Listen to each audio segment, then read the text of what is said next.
water, been baptized. I'm free. God, I'm set. Hey, man, Big T. Big T, sing that thing.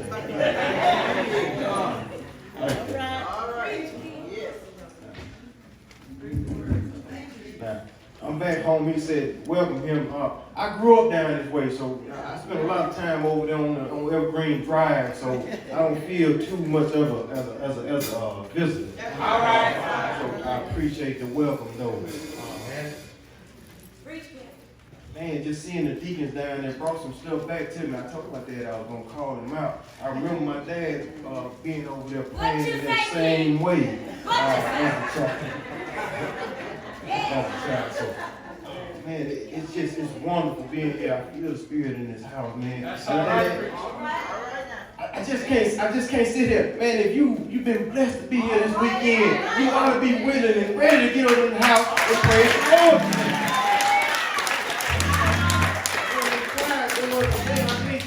I can't even keep my legs still up here in this process. God is doing something in this house today. Yes, amen. Come on. Amen. Power before a word to prayer. Yes. Father God, I just want to thank you, Lord. Thank you for allowing each and every one of us to make it here today. Father God, I just ask that you would just be with anybody, Father God, that may be going through any type of illness, any type of bereavement, Father God. I ask that you just be with them, Father God, and cover them, Lord. I ask you, Lord, that you will be with Pastor Thompson on today, Father God. Heal his body, Father God. Give him the strength that he needs to move on. Lord, I just ask that you would just be with this church family, Father God. Yes. Be with my church family, Father God, on today's service. Lord, I ask that you would just fill this house, Lord. Yes. Allow us to do your will on today, Father. I ask you, Lord, that you would just allow me to decrease, Father God, and you would increase in this service, Father God. Allow your word to go forth and your word to be received by whom it's meant to be. Yes. I pray these things in your Son, Jesus Christ. Yes. Amen. Amen. Manifest.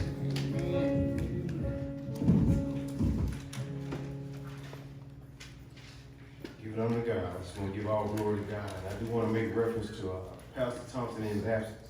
And the members that are present here, the officers of the church. Bless you. It's good to be here. All right. I see a lot of my family has traveled down here with me, so I ain't gonna make y'all stand like I did last time. But my mother's here. My uncle traveled in from White Hill as well. My dad's here. Stepdad's here. My sisters are here. And y'all know my other sisters. Y'all go to church with them. They think they special. But I do want to acknowledge my kids, Riley and Deuce. Those two, they drive me in everything that I do. And also then I do want to mention my first lady, and that's Miss Kenny Thompson. Wave your hand. They don't know who you are. But we'll move forward. I ain't gonna keep y'all long. My mama gave me that advice a long time ago. She said, don't do too much. And then my uncle also told me before he passed, when God gets through speaking, sit down. Yes, sir. But if you don't mind, stand with me today. I'm going to be coming to you from a familiar passage in 1 Samuel 17. All right. Verses 36 through 40. 1 Samuel 17, verses 36 through 40. We read today from the New King James Version. I'm going to try to stay with this mic. I like to move when I talk. I'm sorry. Verse 36, it says, your servant has killed both lion and bear. And this uncircumcised Philistine will be like one of them, seeing he has defied the armies of the living God. Moreover, David said, the Lord who delivered me from the paw of the lion and from the paw of the bear, he will deliver me from the hand of this Philistine. Yes. All right. And Saul said to David, go, and the Lord be with you. So Saul clothed David in armor, and he put on a bronze helmet on his head. And as he clothed him with the coat of mail, David fastened his sword to his armor and tried to walk. for he had not tested them. And David said to Saul, I cannot walk with these, for I have not tested them. Well, so David took them off. He then took his staff in his hand, and he chose for himself 5 smooth stones. In his pouch which he had, and he had sling was in his hand, and he drew near to the Philistine. I do appreciate you standing for the reading of the Lord's word. Amen. I would like to use today for my topic, walk in your victory. All right. Walk in your victory. Us as you may be seated, we do thank you for your service.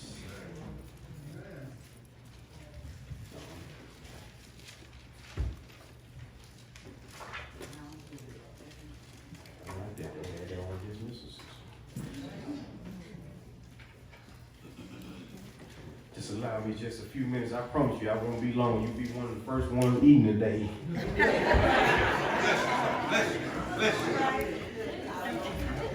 that. I'll leave behind here. But I just want to talk to you for a minute. I just want you to understand that looking at this text, I want you to understand that there's going to be times that you're going to be faced with attacks. Yes. All right. And how you take on this task is going to determine the outcome, whether you're going to end up in being victorious or you're going to be defeated. And what you need to look at is, if you be defeated, do you consider that a loss or do you consider it a lesson learned? Right. So preparing for battle, you must also try to decide, just like David with the gear, what type of protective gear, what type of tools, or what type of beneficial information you'll need to be successful in completing the task. All right. Then you have to factor in the mindset of the task, and do you even care about the result? Do you care about winning this battle we call life? We all know the story of David and Goliath. We know that he took a pebble and a slingshot and he went on to slay the giant. But before the fight, we must also realize what type of walk David was on. All right. How can he go into this moment with the mindset that no matter what, he cannot lose? So I look back on my life and it made me think, whether I was coaching or whether I was playing ball, that there were games that I went into knowing that there was no way I was going to lose those ball games. Yeah. Some may look at that and they may call me cocky. But I know I just had that much confidence and that much faith in my team. Yeah, all right. Yeah. I didn't care about how much trash talk the other team talked or what their record looked like. I knew that our team had prepared enough that we would come out victorious. Regardless. All right. That was how much faith I had in our team. I was willing to go into battle with my team against the unknown because I believed in us. All right.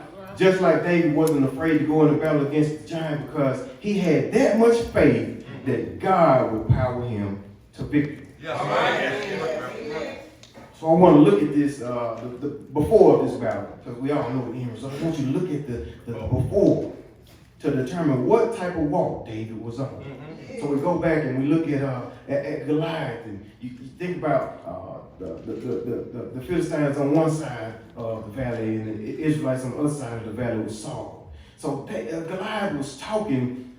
He would come out every morning and talk. But I want to say he was talking that big boy talk because you know, when somebody feel confident in themselves, yes, they tend to poke their chest out a little bit. Yes, all right. His whole thing was to strike fear in his opponents just by his size and his presence alone. He stood 9 feet 9 inches tall and would just seemingly talk down to the people, daring them to even think about fighting. He stood and said, in a way, I wish you would step out here and think that you can whoop me. And then he even upped the ante one day. He was feeling himself. You know, he did this for a while. Goliath was really feeling himself. He upped the ante. You know, when you feel like you can't be defeated by nothing, you gonna talk that big talk. He said that if you could kill me and y'all win, guess what? We'll be y'all servants. I mean, he's almost double dog. Damn, steps out there. He has all confidence in himself. So, you know, you look at this, you got Saul, and he's got his whole army there. This is one man talking all this big talk. But while Goliath is talking like this. Saul and his army all heard this talk. That's right. Yeah. That's right. But were dismayed and greatly afraid. That's right. That's all right. That's right. This is the army of God now. They were dismayed and greatly afraid. They fled the scene 40 days straight. Yes, sir. Twice a day. Yes, sir. Twice a day. Now, yes, we're talking about the king and his army. Yes, all fleeing from the sight of one man. All right. Trembling in fear. As to be in a more common phrase, since I'm down here in Deantown, I'm going to say this. I feel like they was pumped out over 80 times.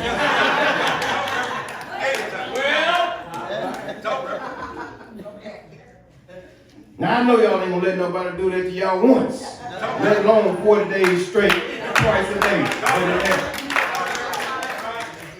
going to happen. Ain't going to happen. So enters a young man, David. David was he was young, but he was also a brave fighter. Back home with his father, he was attending to his father's flock. And David's father had some business for him. He was asked to deliver some supplies to his brothers. He was also supposed to bring back some news. Yes, but my first point, I want you to get to my first point. David's father gave him some instructions. Yes, sir. Yes, sir. Well, yes, sir. He did. So we must understand that while we're trying to figure out what our walk is going to be like, how our walk is going to be, it must start with obedience. That's right. All right. David's earthly father gave him some instructions that would give him the necessary push to be exactly where he needed to be for God to do exactly what he wanted to do with him. All right. So he tells David to take these things and come back with the news of your brothers and how they fared. Now we all know that when our parents give us some instructions that we jump to those right away. We very obedient when Mama says, go clean your room or wash those dishes. And I see the youth behind me. That's why I'm looking back that way. I'll use myself as an example. I know my mom, since she sent out there, she would always say, I need this done before I get home. But I knew I had a few minutes before she made it in from work, so I kind of would, but anyway, she came in and I could say the task wasn't done. But that's how it works. We're asking God to do stuff for us, but we're not being obedient. But David was up early the next morning. When you read your Bible, you're going to start seeing that a lot of stuff transpired early in the morning. So he went about his business that his father asked him to do. And you got to see, God was giving you, God is giving you these orders and these plans for you to be successful also. You just have to be obedient. Yes, sir. It's as if we're sitting around waiting on God to open this door and open that door. He's already told us to go right, but yet we still want to go left. But if you look for God to put you in this season of what we call overflow, it's going to start with you being obedient. Yes, sir. That's right. You don't need to delay this. You don't need to wait because God is actually waiting on you to take that step. He wants you to change the way that you're walking with Him. It's always good to be able to talk a big game when you out in the world. But God ain't looking at you out in the world. He is looking at your heart. So what type of steps are you taking in being obedient to the Lord? So David went about his business in obedience. And while visiting the battle, David overheard the giant and his disregard of all of Israel. I said Goliath was talking that big boy talk. Yes, sir. Just talking about everybody, feeling himself like some folks that we know. So David made it known of his intentions of fighting Goliath. That's right. That's right. He didn't care about the size of the man. And just like the young prophet, I'm going to say, little scrappy, he said, I'm about to put them paws on him. Some of y'all caught that. Y'all know y'all watch Love and Hip Hop. Y'all know exactly what episode I'm talking about. Regardless of his size, David had no fear when he made his decision to go against the giant of a man. See, when you walk in obedience with the Lord, He will give you the confidence and the power to conquer any and everything that you face. Now He will help you decide. Now, when you step out and you walk in obedience, God is about getting ready to take you to another level. Brings me to my second point. I told you I ain't gonna keep y'all alone. I'm in here. I want you to, because if you out there playing Candy Crush on your phones, you're gonna miss it. Put that phone up. I'm telling you. My second point is faith. David did as many of us need to do. David made the decision to walk in faith. He believed that God would walk with him. God would go into battle with him, and God would power him to victory. I want to make you aware, though, even when you start walking in faith, when you start walking in obedience, God is going to see how obedient and how faithful you really are. He's going to allow some obstacles to come. How you're running to those that feel like you don't deserve the type of favor that He's about to place on your life. But see, just like today's society, there's going to be people that doubt that you got the ability to be where you are. And you ain't got to look too far. Just like David, they probably right in your family. David's first hater that comes along once he makes this decision to walk in faith is his own brother. David's brother heard him talking about the battle now and asking about the rewards of the battle, and he came over and he's all mad, huffing and puffing, trying to get him to stand down. Yeah. But David brushed him off as we should do. We should tell the haters, hey, back up a little bit. Yes, sir. God's got this. Yes, sir. All right. Talk right.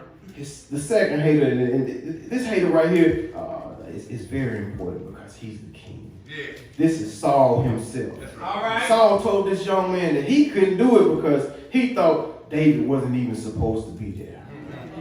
All Saul could remember or think about David, that, yeah, he was a brave warrior, but he knew that Goliath had been fighting since his youth. That's right. Yes. All right. And David still is youth. Yes, sir. There are going to be times that people are going to look at you and say, hey, you're too young to be trying to do this and do that, but that's only by their terms. But by God's terms, you're right where you're supposed to be. So you got to be careful with these haters. They're going to want you to always be the person of your past. Yes, yes, yes, sir. They're going to always try to pull you back down to their level. Yes, well. And this is done by their terms. But you got to remember, by God's terms, David was right where he needed him to be. Yes. To work a miracle through him so that everybody else can see it. Turn their faith. That's right. David's obedience and faith in God was much stronger than anybody else's doubt or hate. Well, maybe you didn't catch that. Let me say that one more time. David's obedience and faith in God was stronger than anybody else's doubt or hate. You can't allow these folks to use your past against you. We all have things that we've done in our past that we're not proud of. But that's why we're thankful for deliverance.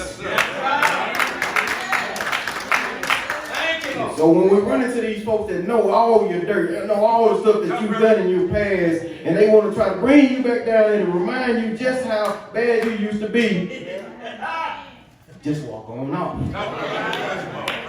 Push them off. Yes, see, when God gets ready to elevate you, He will make it so much that your friends or your enemies or every hate that you got, they can't even recognize you. He's going to create a new you in Him. All right. God looks at people totally different. I said in the beginning, God don't look at your outer appearance. He don't look at how you used to be. When David was anointed, he sent Samuel.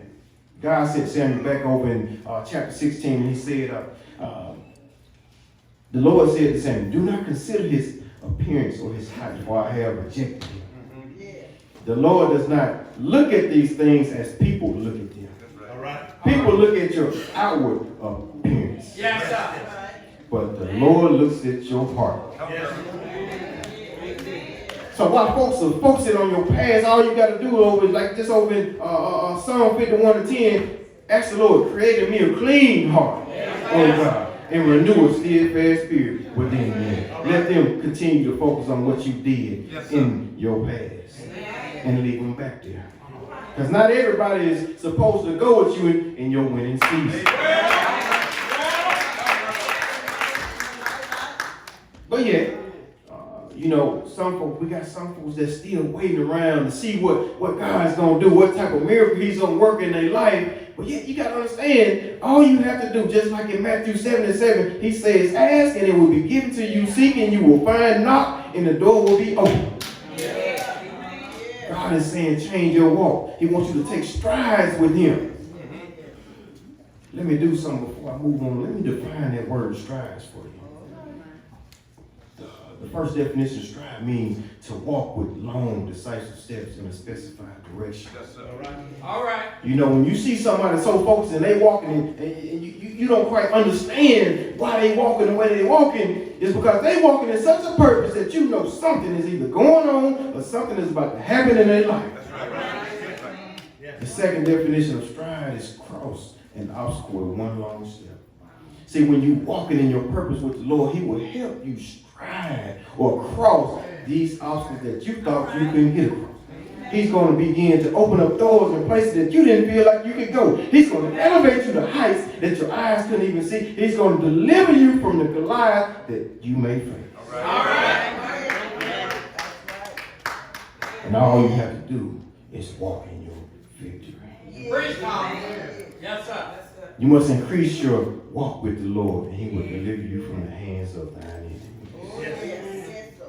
So with David's walk with the Lord was strong. David let Saul know that the Lord has always covered him. That's right.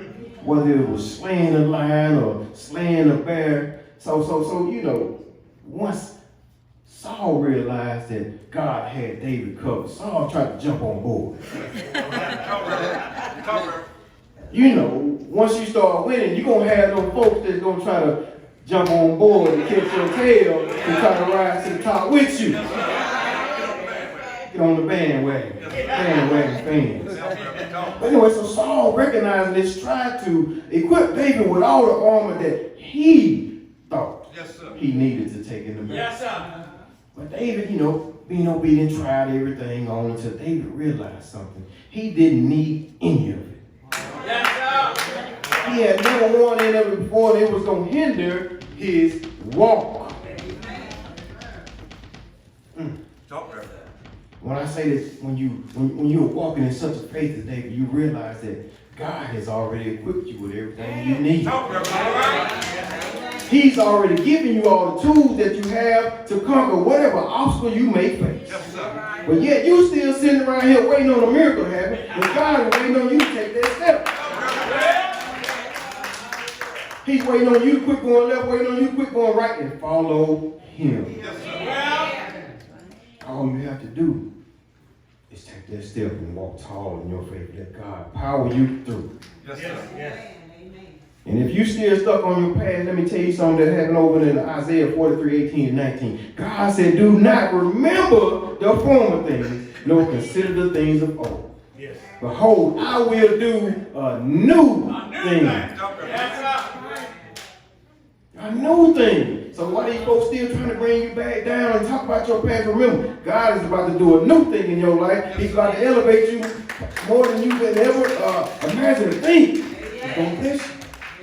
Don't let anybody put a limit on what God can do in your life. God is going to elevate you higher than you ever thought once you make this decision. So just like David, I want you to just always remember, there's going to be people that feel like you don't belong. Feel like you don't deserve to be where you are. Just simply doubt you all because they miserable.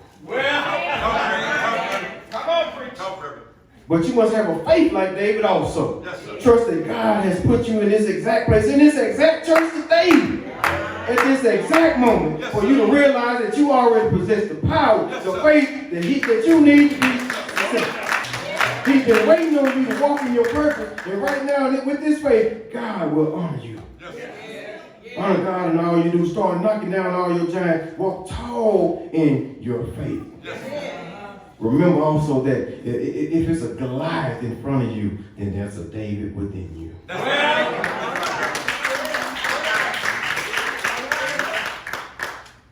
Believe that you can do anything when it's Christ Jesus that's strengthening you. So when you go out to battle, you're going through whatever you are about to go through, you must also understand, and I'm going to use this over in Psalms 56:11. And you need to hear this one good. In God I put my trust. Yes. I will not be afraid because guess what? What can man do to me? That's just like Tasha Cobb said, I'm walking in your victory because your power is within me. No giant can defeat me. So we have to change the way we're walking. Walk in such a victory that we have a display of big faith. Know that God has given you everything you need. Yes, sir. You just have to increase your walk with him. God said if you were to abide in him, he will abide in you. Yes. Yes. If y'all don't believe this shit, let me give you another example of how when you change your walk or change your view with the Lord, just how things will change. When Jesus was resurrected, he came back to see the disciples. And on his third visit, this is over in John 21. If y'all want to try to find it later on, this is John 21, 3 and 6. Simon, Peter, and the other disciples decided to go out and go fishing. Yes, sir. All right. They go out and they get into the boats and they go fish all night. All night. Right. Yes. But when morning comes, that's right. Did y'all hear what I said? What I said? A lot of stuff gonna happen in the morning. But when morning had now come, Jesus stood on the shore. They didn't even know it was Jesus. But Jesus asked them a question. Children, have you any food? They answered him and said no. Now watch this shift that Jesus gives them right here. Watch this shift. Jesus said, just cast your nets on the right side of the boat. Now I've been out there fishing all night long. I ain't caught nothing. I ain't about to throw my net nowhere. But yet, they were obedient. Cast the net on the right side of the boat. And then God put them in a season of overflow that they couldn't even imagine. Caught such a multitude of fish that they had to drag the nets up on the shore.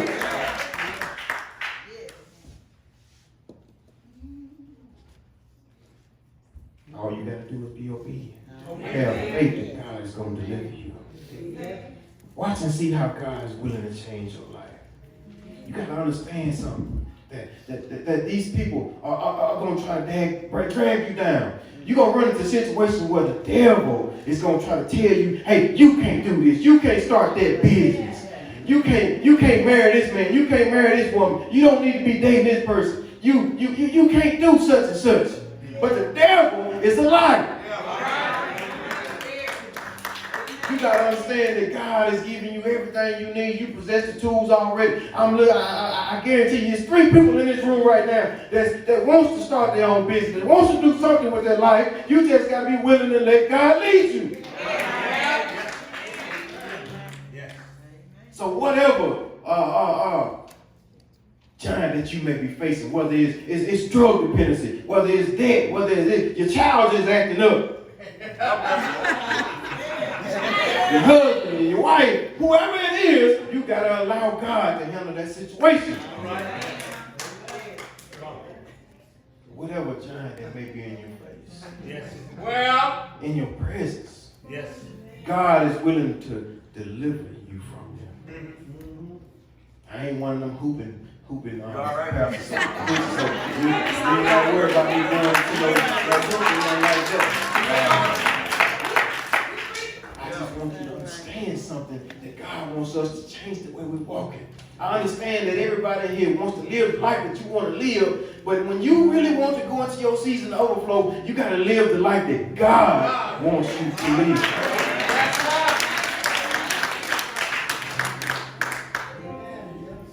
I'm a walking example of it. God is doing amazing things in my life since I'm being obedient. And I'm so thankful. So thankful. I'm trying to get y'all to understand that he can do it for me. Yes, sir.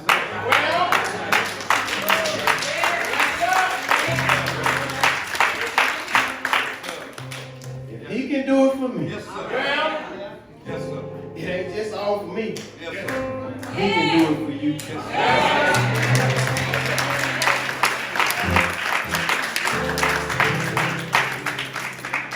I don't know what you may be going through.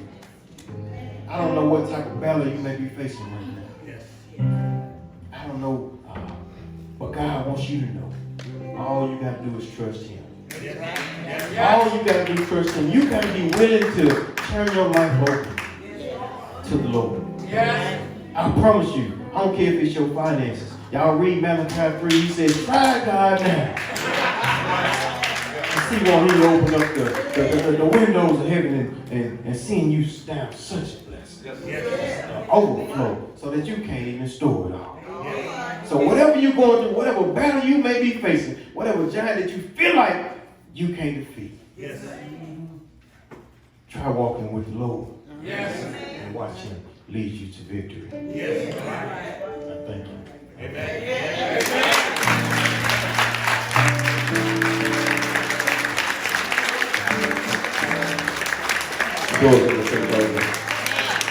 Come on, give God another hand of praise and this young man, amen, for such a magnificent and awesome and rhema word, amen. Amen. Come on, give him another hand of praise. Amen. Amen. The doors of the church are open as the choir prepares to sing. God is able to do just what he said he would do. He's gonna fulfill every promise to you. Don't give up on God, 'cause he won't give up on you. He's able. Come on, just lift your voice and say, God is able.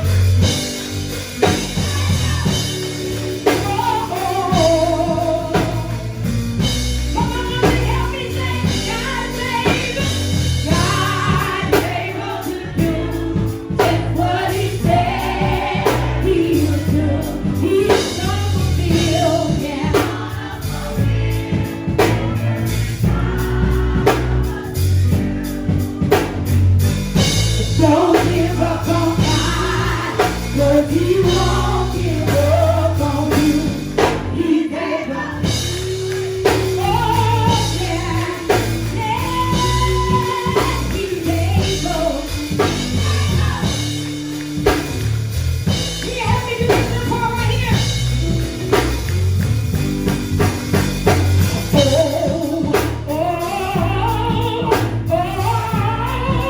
He's able. You say.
up on God, 'cause He won't give up on you.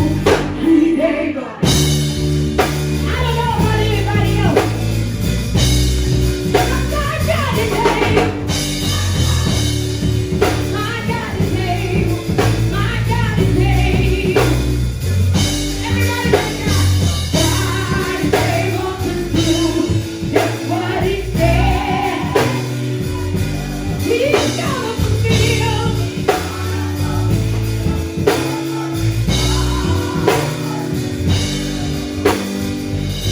Don't give up on God, 'cause He won't give up on you.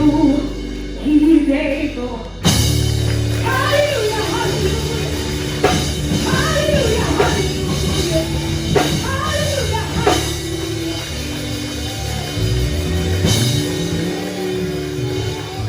Down with y'all, stand up. Amen.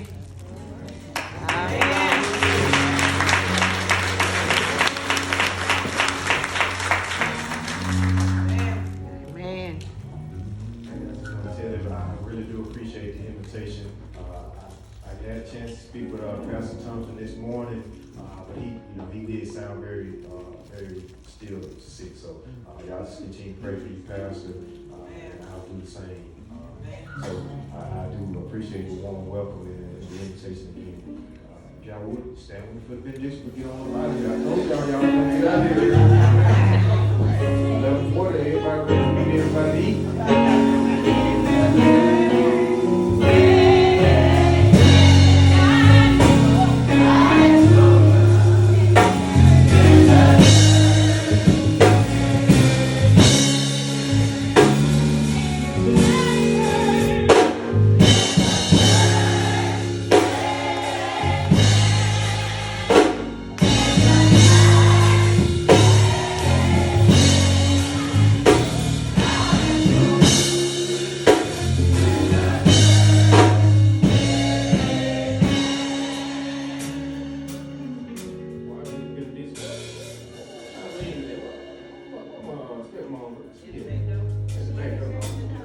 Just let her know I'm still waiting on my spicy spaghetti.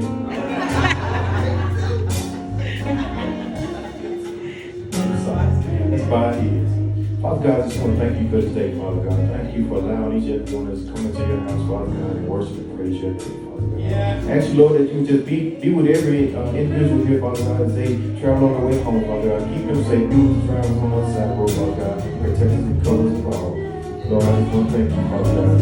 And be with the pastor of this church, Father God. That you just touch and heal his body, Father God. I ask these things in your Son, Jesus Christ. Amen.